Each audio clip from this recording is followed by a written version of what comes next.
All right, let's go talk some football. Preston Guy, TigerBait.com, gives us some time each and every Friday. Does now on the Jim's Firearms Hotline. Preston, I got a bone to pick with the football program here. I'm in a press conference at Charles Schwab Field. I'm trying to cover the College World Series, write some stories about weather and ballparks and such. And we're getting football commitments in the middle of all that. Then I got to go right on a beautiful day in Omaha. It sounds like good news for LSU, no? Hey, look, he's a big kid now. He is a Mississippi kid. That's bad news. Not that there's anything wrong with Mississippi, but always some funny stuff going on. But you got a good one out of New Albany, Emmanuel Corcoran.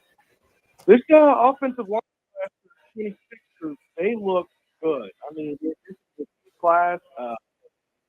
They're going to keep on going with guys like Emmanuel Iheanacho. They're still going after him. So I certainly will, and I think my confidence level in Brad Davis as a recruiter, as a developer, is very high. But I understand LSU fans' trepidation because of the inability to run the ball the last couple of years, and that's something we've talked about a lot. But if we can just kind of siphon that part off and just go towards recruiting and the talent that he's bringing in, the numbers that he's bringing in, and what those guys kind of look like as they move through, what's your assessment of Brad Davis's position group as a whole?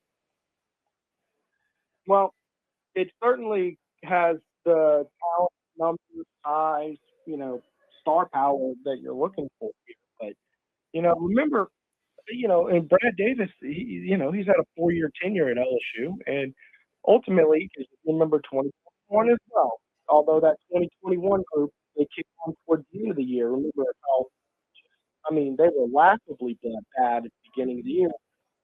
You haven't really had an offensive line forged the way consistently because they had Tyrion Davis-Price broke the rushing record against Florida, but outside of that, they hadn't really consistently paved the way for a running back yet. So I don't have any question.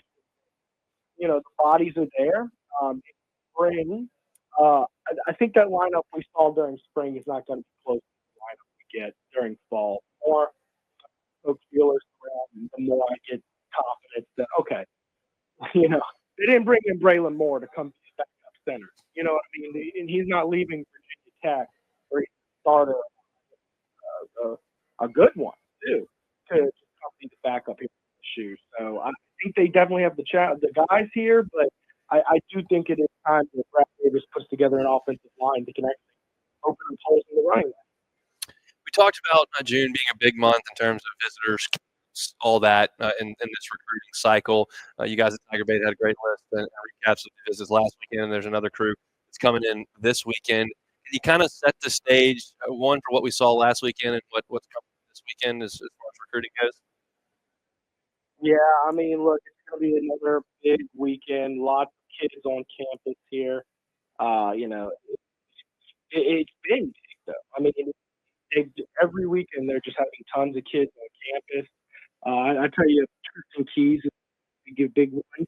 I don't think he'll be here this weekend, but next, okay? This weekend, they're set to – you got J.J. Bush, Cloud, that's a Georgia commit, Darius Gray, DeAnthony Lafayette.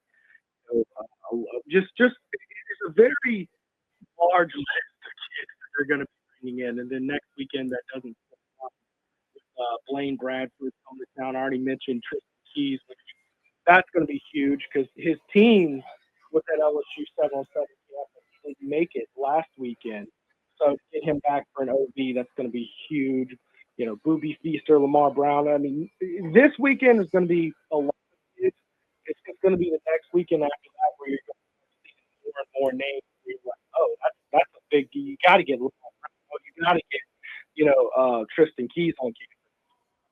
And then you mentioned Blaine Bradford. Do you close the book on that recruitment, or do you think LSU is still going to keep knocking on that door and maybe eventually walk in?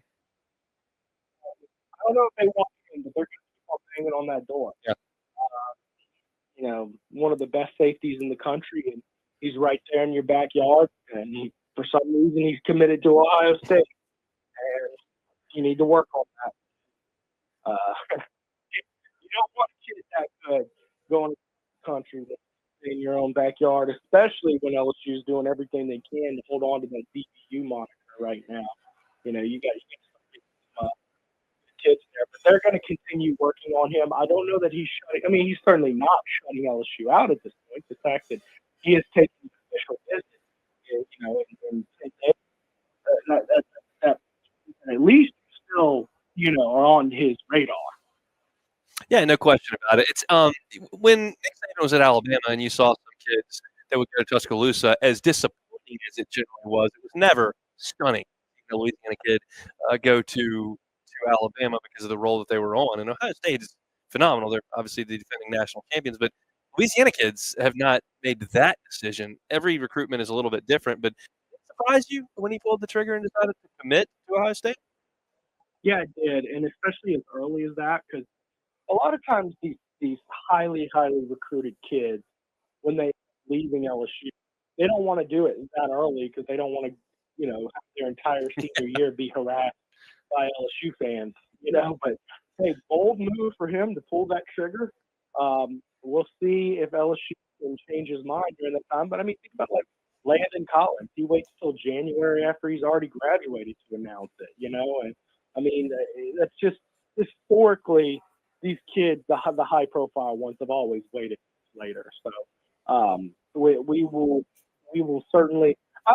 Let's put it like this. I certainly hope the kid can still enjoy his senior year either way.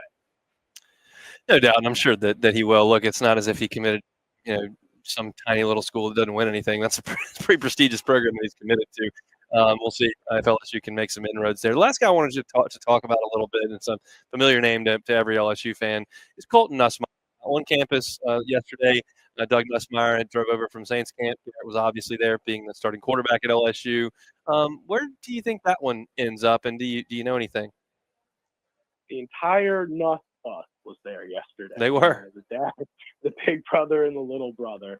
Yeah, this is going to be an interesting one. I think Joe Sloan has an interesting dilemma with the quarterback situation. We've talked about Bo Bentley in 26 so much, and I don't think anybody really knows what the backup plan for 26 is if you don't get Bo Bentley, right? But then you've got Nussmeier, and I'll tell you what, I got to film and see two other very, very talented quarterbacks in the 27 group last week, and that's Top Houston and Jahaven, who I got to talk to both. And it seems like LSU is doing a great job recruiting all three of those kids.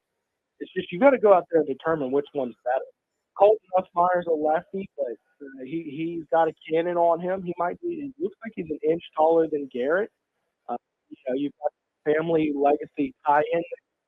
Elijah Haven's probably the highest recruited of the bunch. He's every bit of 6'5". Probably has the most physical tools of them. But I'm going to tell you the best high school quarterback of the group. I don't know if this projects in the college, but the best high school quarterback, that's Peyton Houston out of Evangeline. The kid is an absolute beast of great decision-making. It's just the height. The height is going to be the thing you hear about. He's legitimately 5'10", so you have to sit there and wonder if he's got the size to play in the SEC. So, yep, no, I mean, I think they're doing a great job with all three, recruiting them. I think they just need to decide which one they're going to pull the trigger on, or if maybe they bring in two. We'll see. Crazy time in the recruiting world. Summer always is. They've got you covered over at tigerbait.com. Preston, awesome job with Mike Scarborough and the team over there, and we appreciate a little bit of time on this Friday. Have a great weekend, man. Thanks. All right, Hunt. Talk to you soon. Preston Guy, tigerbait.com. Hey, thanks for watching Hunt on LSU. Before you get out of here, do us a couple of favors.